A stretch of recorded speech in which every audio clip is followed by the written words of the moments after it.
Yoga media பார்த்துருங்க எல்லாருக்கும் வந்து பாஷாவோட வணக்கம். இன்றைக்கி நம்ம கூட வைத்தியர் கனகராஜ் இருக்கார். ஸோ நமக்கு முன்னாடி நல்லா பசியான நேரத்தில் பழங்கள்லாம் வச்சுருக்காரு. அந்த பழங்கள் எதுக்கு பயன்படுது அப்படிங்கிறத பற்றி நம்ம அவர்கிட்ட கேட்டு தெரிஞ்சுக்க போகிறோம். வாங்க பார்க்கலாம்.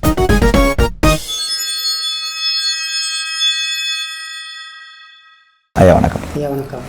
சொல்லுங்கய்யா, பழம் வச்சுருக்கீங்க, அப்புறம் மரநெல்லிக்காய், வெண்பூசணி இதெல்லாம் வச்சுருக்கீங்க. எதுக்காக இங்கே வச்சுருக்கீங்க? ஆண் பெண் ரெண்டு பேருமே ஆரோக்கியமாக இருக்கணும். அந்த ஆண்மை சம்மந்தப்பட்ட பிரச்சனை நிறைய இருக்குது, கர்ப்பப்பை சார்ந்த பிரச்சனை நிறைய இருக்குது. அப்படிப்பட்டவங்க பாதிப்பில் இருந்து மீண்டு வர்றதுக்கு இப்போ நம்ம ஒரு 3 மூலிகையை வந்து காட்சிக்கு வச்சுருக்கோம். இதை பயன்படுத்தி எப்படி அவங்க அந்த பாதிப்பில் இருந்து வெளியே வரலாம் அப்படிங்கிறதுக்காக தான் வச்சுருக்கோம். இந்த வெண்பூசணி பொதுவாகவே பார்த்தீங்கன்னா உடலுக்கு குளிர்ச்சியை தரக்கூடியது. பொதுவாக இதில் வெண்பூசணி லேகியம் அப்படின்னு மார்க்கெட்டில் கிடைக்குது. அந்த லேகியம் எதுக்கு பயன்படுதுன்னா நரம்பு மண்டலங்கள் தசைநார்களை வலிமையாக்கும், உடல் குளிர்ச்சியாக இருக்கும், விந்து உற்பத்தியை அதிகம் பண்ணும், ரத்த சோகை, ரெண்டாவது பார்த்தீங்கன்னா இந்த காமாலையால் பாதிக்கப்பட்டவங்க, பெண்களுக்கு வெள்ளைப்படுதல், இது மாதிரியான பிரச்சனைகளை பாதிக்கப்பட்டவங்களுக்கெல்லாம் பார்த்தீங்கன்னா இந்த வெள்ளை பூசணியில் செய்த இந்த லேகியம் வந்து ரொம்ப சிறப்பாக வேலை செய்யும். நம்ம லேகியமாக வாங்கி சாப்பிடலாம் அப்படின்னாலும் வீட்டில் இதை வந்து நம்ம வந்து சமைச்சு சாப்பிடலாம். சாம்பார் வைக்கும்போது இந்த வெள்ளை பூசணி ஒரு சின்ன பீஸ் அளவுக்கு எடுத்து சாம்பார் வச்சு சாப்பிடலாம், அல்லது மோரில் போட்டு மிக்சியில் அடித்து குடிக்கலாம். அது மாதிரி குடிக்கும்போது பார்த்தீங்க அப்படின்னா அவங்களுக்கு அந்த உடல் சூடு குறையுது, விந்து உற்பத்தி அதிகமாகுது, இந்த வெள்ளைப்படுதல் சார்ந்த பிரச்சனை சரி பண்ணது. அடுத்தது நெல்லிக்காயை வச்சிருக்கோம். இதுலையும் நெல்லிக்காய் லேகியம், நெல்லிக்காய் கிருத்தம் அப்படின்லாம் வருது. முக்கியமாக இந்த ரத்த சோகை இருக்கிறவங்க, மனம் சார்ந்த பாதிப்புல இருக்கிறவங்க, அல்லது உடல் வலிமை இல்லாமல் இருக்கிறவங்க,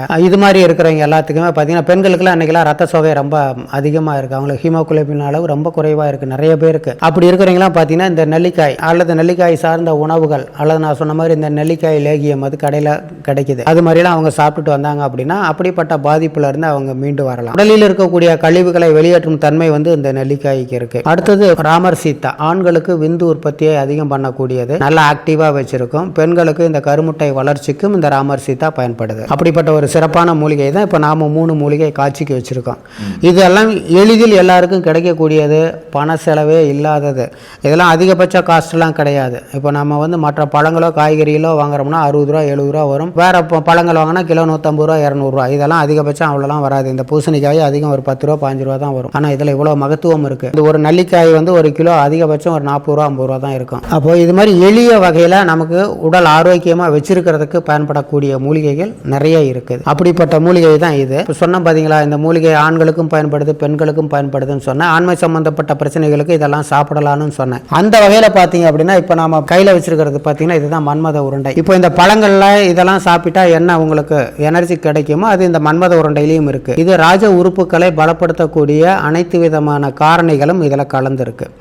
அதாவது சூர்ணங்கள், சில மூலிகைகள் இதில் கலந்துருக்கு.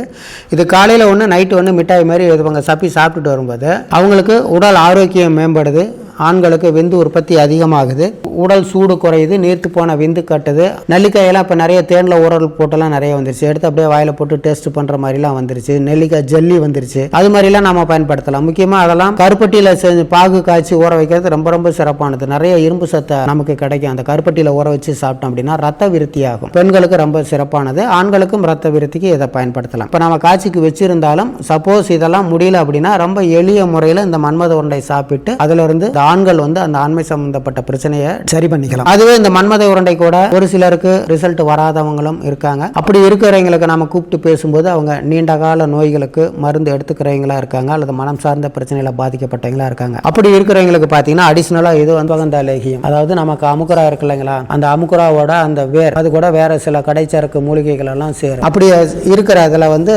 தயாரிக்கப்பட்டது இந்த அஸ்வகந்தா லேகியம். இது பார்த்தீங்கன்னா இது தாது புஷ்டி லேகியம். இது மாதிரி லேகியங்கள் இந்த மன்மத உருண்டை கூட சேர்த்து எடுத்துக்கும் போது நீண்ட கால பாதிப்புல பாதிக்கப்பட்டவங்க சீக்கிரமா அந்த ஆண்மை சம்பந்தப்பட்ட பிரச்சனையிலிருந்து மீண்டு வந்து ஒரு இல்லற வாழ்க்கைக்கு தகுதியானவங்களா மாறி இருக்கிறாங்க.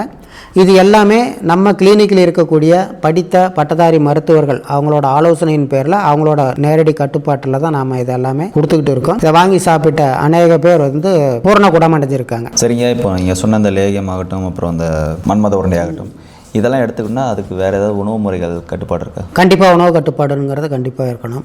புளிப்பு ஐட்டம் சுத்தமாக ஆகாது. புளி சார்ந்த பொருட்கள் அப்படின்னா மீன் குழம்பு, இந்த புளி குழம்பு, ரசம், இது மாதிரியான ஐட்டங்கள் அவாய்ட் பண்ணணும். பாகற்காய் வந்து எல்லா மருந்துகளோட தன்மையும் முறிக்கக்கூடியது. அகத்திக்கீரை இதெல்லாம் அவாய்ட் பண்ணுறது ரொம்ப பெஸ்ட்டு. என்ன விவசாயியா சொன்ன விஷயங்கள்லாம் கேட்டிருப்பீங்கன்னு நினைக்கிறேன். அந்த உடல் சூடு குறைஞ்சாவே போதும், நம்ம உடம்பு எப்பயுமே ஆரோக்கியமாக இருக்கும். அதே மாதிரி அஸ்வகந்தா லேகியம் ஆகட்டும், அப்புறம் தாது புஷ்டி லேகியம், மன்மத உருண்டை, இதெல்லாம் நீங்கள் எடுத்துக்கிட்டிங்கன்னா இந்த ஒரு ஆண்மை குறைவு ப்ராப்ளம் இருந்தாலும் சரி அது எல்லாமே சரியாகும். படித்த பட்டதாரி மருத்துவர்களுடைய ஆலோசனைப்படி தான் அதை வந்து அவங்க கொடுத்துட்ருக்காங்க.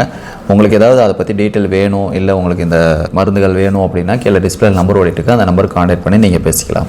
ஐயா ரொம்ப நன்றிங்க. நன்றி. இதே மாதிரி அடுத்த இன்னொரு பதில் வந்து உங்களை பார்க்குறது வரைக்கும் பாஷா. நன்றி.